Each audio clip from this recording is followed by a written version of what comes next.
Welcome to Movie Cap. In this episode, we explore the chilling first chapter of From, where a small, mysterious town traps everyone who enters. The episode starts with Boyd Stevens walking down the street, ringing a bell as everyone rushes home before dark. Sarah Myers tells two customers in her diner that it's closing time. When they leave, the jukebox suddenly starts playing by itself. Outside, a young girl named Megan Pratt is swinging when her mother, Lauren, tells her to come inside. Megan asks for 5 more minutes, but Boyd also tells her to go home.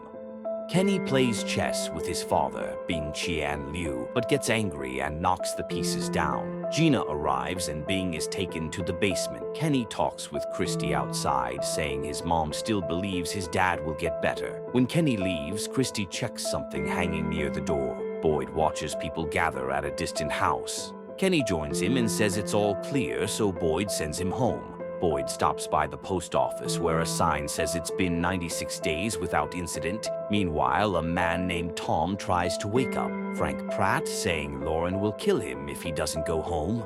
At the Pratt home, Megan asks her mother if her dad is coming home. Lauren says he sometimes forgets, but sends her daughter to pray. After praying, Megan hears a voice outside. It's her grandma calling her to the window. Megan says she's not allowed, but the voice promises it'll be their little secret. When she opens the curtain, she sees the woman doesn't look like her grandma. Lauren yells for her not to open the window, but Megan does, and the monster attacks. After the intro, we meet the Matthews family in their RV. Jim drives, Tabitha sits beside him, and their kids, Julie and Ethan, play in the back. Julie uses puppets to act out a death scene, which upsets Ethan. Tabitha comforts him, saying monsters aren't real. Back in town, Frank finally wakes up and goes home, finding people gathered around his house. Boyd comes out and punches Frank, yelling that he told him to nail the window shut. Inside, he forces Frank to look at what happened to his wife and daughter. Boyd threatens to shoot him if he doesn't look. Then he tells Kenny to lock Frank up. Boyd meets Father Cotry and says, "They're all yours now."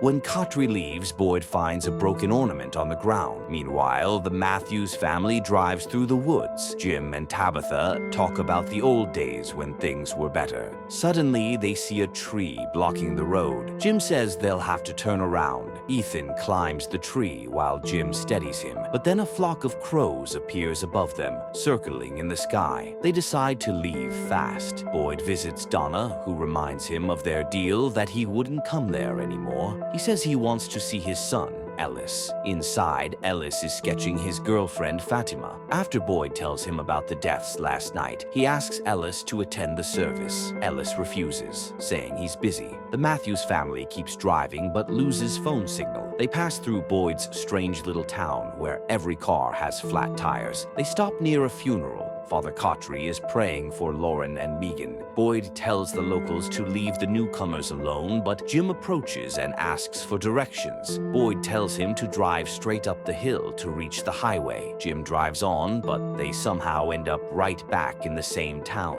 They try going in the opposite direction, but again, they loop back. Kenny asks Boyd if they're ready, and Boyd says yes. Just then, the Matthews RV crashes after swerving to avoid another car. Jim is trapped. Tabitha is unconscious, and Ethan's leg is impaled by a branch. Boyd and Kenny rush to the crash site. The man from the other car, Toby McRae, reaches the clinic and meets Christy. His passenger, Jade, is delirious and handcuffed by Boyd for safety. Boyd climbs into the RV, checking on the family. He confirms Tabitha is alive and helps Julie get out first. Father Cotry and Kenny convince Ellis to help the rescue team since it's almost dark. At the clinic, Gina treats Toby while Boyd and the others try to free the Matthews family before night falls. Christy checks the injured and confirms Ethan needs surgery but can't be moved easily. As darkness approaches, Boyd urges everyone to hurry. Inside the clinic, Sarah comforts a wounded man named Toby, then suddenly kills him by stabbing his neck. Outside, Christy works inside the RV to stabilize Ethan while Boyd hangs a protective talisman, hoping it will keep them safe. As night falls, terrifying sounds surround the RV. Figures begin walking toward them in the darkness, and Boyd realizes the monsters are coming. The episode ends with fear closing in, as the family and townspeople brace themselves